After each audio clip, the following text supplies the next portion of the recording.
I had always prided myself on being a man of logic rooted in the tangible world. My friend Joe and I spent countless weekends out on the frozen lakes of northern Ontario, braving harsh winters in search of fish and camaraderie. That particular weekend had started as usual. Our SUV packed with rods, bait, and enough beer to numb the northern chill. The catch had been excellent, and our spirits were high as we loaded the vehicle with enough walleye and smallmouth bass to last us weeks. We had no idea that this trip would forever alter our understanding of the world. The drive back to Kapuskasing was daunting. Snow had fallen incessantly, burying everything under a thick, suffocating blanket of white. I'd lived in northern Ontario my entire life and seen some brutal winters, but this was a beast of its own. Snowbanks towered like cliffs on either side of the road, and the unyielding cold seemed to seep into the very core of existence. As we approached a steep incline, the tranquility of the landscape was shattered by the sight of two police helicopters landing directly on the highway ahead. A small stream of cars crawled to a stop, forming a line of glowing red taillights. Joe cursed under his breath. "This isn't good," he muttered. He was right. The roadblock wasn't your everyday inconvenience. Later, we learned that a tragic accident had claimed the lives of a newlywed couple, their vehicle reduced to a mangled shell beneath the weight of a transport truck. The road ahead was closed indefinitely, and turning back was our only option. With no other choice, we headed back the way we came, descending into a tiny hamlet that seemed frozen in both time and temperature. The hamlet was surreal. Its war-era houses submerged in snow so deep only their rooftops peeked out like the tops of buried giants. There was a single stop sign, a gas station that doubled as a motel and restaurant, and little else. Joe, impatient as ever, was determined to find another way home. His wife and kids were waiting, and he wasn't the type to idle for 12 hours waiting for the road to clear. I could see the gleam in his eye, the same look he got whenever he was about to do something reckless. "Hang tight," Joe said, "and hold on." He turned the wheel sharply, guiding the SUV onto a narrow trail that had been carved out for snowmobiles. The so-called road was flanked by snowbanks so high they blocked out the sun, casting us in a perpetual twilight. The stop signs along the trail barely reached 3 feet, a stark reminder of just how deeply buried we were. The farther we went, the worse the road became. I gripped the armrest tightly, my knuckles turning white. "Are you sure this is safe?" I asked, my voice quivering despite my efforts to sound calm. Joe ignored me, his focus locked on the treacherous path ahead. The glare of the setting sun bounced off the snow, nearly blinding us. For 15 minutes we bumped and jostled our way down the icy trail, the oppressive silence broken only by the crunch of tires against the frozen ground. A growing unease settled in my chest. This was how people ended up on the evening news, lost, frozen, and forgotten. Finally, Joe brought the SUV to a halt. The engine's hum faded, leaving an eerie silence that made the hair on the back of my neck stand on end. "What's up?" I asked, my breath fogging in the frigid air. Joe squinted into the distance, his eyes narrowing. "There's something up ahead," he said, pointing. "Looks like another road." I followed his gaze and saw it. A narrow path cutting through the snowbanks. Unlike the trail we were on, this road was unmarked, its edges blurred by fresh snowfall. Every instinct I had screamed at me to turn back, but Joe had already made up his mind. With a determined twist of the wheel, he guided the SUV onto the uncharted path. The new road was worse than the last, its surface slick with hidden patches of ice. As the vehicle crawled forward, an overwhelming sense of dread swept over me. The road seemed to narrow with every passing minute, the encroaching darkness of the forest swallowing us whole. The GPS on Joe's phone was useless. We were off the grid, left to navigate by sheer instinct. "Keep an eye out," Joe said, his voice strained. "I don't like the look of this." Neither did I. The trees on either side of the road loomed like sentinels, their skeletal branches clawing at the sky. The setting sun cast long shadows across the snow, and the temperature seemed to plummet with every passing second. Then Joe slammed on the brakes. "You see that?" he asked, pointing into the forest. At first I saw nothing but a wall of trees. Then I spotted it, a faint, flickering light deep in the woods. A fire burning low and wild, its flames dancing in shades of blue and orange. Before I could comment, a bone-chilling sound shattered the silence. It was a howl, but not like any I'd ever heard. It was long and mournful, carrying an almost human quality that made my blood run cold. "What the hell was that?" I whispered, my voice barely audible over the thundering of my heart. Joe didn't answer. He was staring into the forest, his face pale. The howl came again, this time closer. The sound was both haunting and unnatural, like the lament of a tortured soul. Then, out of the darkness, a pair of glowing red eyes appeared. "Don't move." The eyes moved closer, gliding through the forest with an unnerving grace. My pulse quickened as I struggled to make sense of what I was seeing. The eyes were bright and unblinking, like twin embers burning in the dark. A low growl rumbled through the air, vibrating deep in my chest. "Reach for the gun," Joe whispered. The shotgun was in the back seat, tantalizingly out of reach. Before I could move, the creature lunged.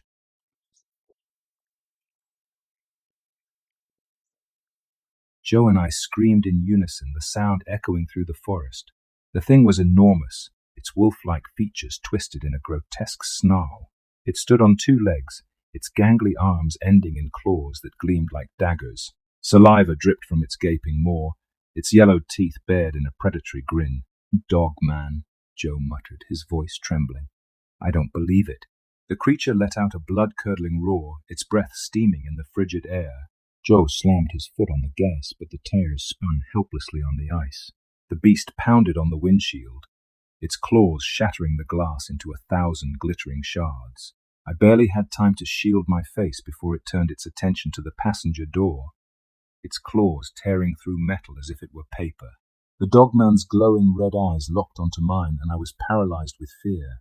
It raised one clawed hand, its long, sinewy fingers curled into a grotesque approximation of a human gesture, and slashed at the door. Metal screeched and buckled, the sound reverberating in my skull. Joe was frantically trying to force the vehicle into motion, his hands trembling as he twisted the wheel back and forth. But the tires were useless on the ice. The beast's claw came again, and the passenger door ripped free, its hinges snapping like brittle twigs. I turned my head away, bracing for the inevitable. I could feel its hot breath on my face, reeking of decay and raw meat. It leaned closer, its jaws snapping mere inches from my neck. I could see the saliva glistening on its jagged teeth, could hear the deep rumble of its growls as it prepared to strike. Suddenly, the SUV rocked violently. The creature had leapt off the door and bounded to the rear, drawn by the smell of fish spilling from the cooler. In an instant, it began devouring our catch, its muzzle buried in the pile of walleye and smallmouth bass. Joe and I exchanged a terrified glance, each of us frozen in disbelief. "Now's our chance," Joe hissed, his voice barely audible over the sound of the creature's feeding frenzy. We scrambled into the back of the SUV, carefully maneuvering around the shards of glass and spilled fish guts. Its cold metal barrel glinting faintly in the moonlight. I could see his hands trembling as he loaded the weapon, his breaths coming in shallow, rapid bursts. The dogman paused its feast, lifting its blood-smeared muzzle to sniff the air. It turned its head toward us, its glowing eyes narrowing in calculated malice. "Stay back!" Joe shouted, his voice cracking. The beast snarled in response, a guttural sound that seemed to vibrate the very ground beneath us. It lunged, its claws slicing through the air. Joe fired, the shotgun's deafening blast lighting up the interior of the SUV like a strobe. The creature howled in pain as the shot tore into its shoulder, a spray of blood painting the snow in dark crimson streaks. But it didn't retreat. Instead, it seemed to grow even more enraged.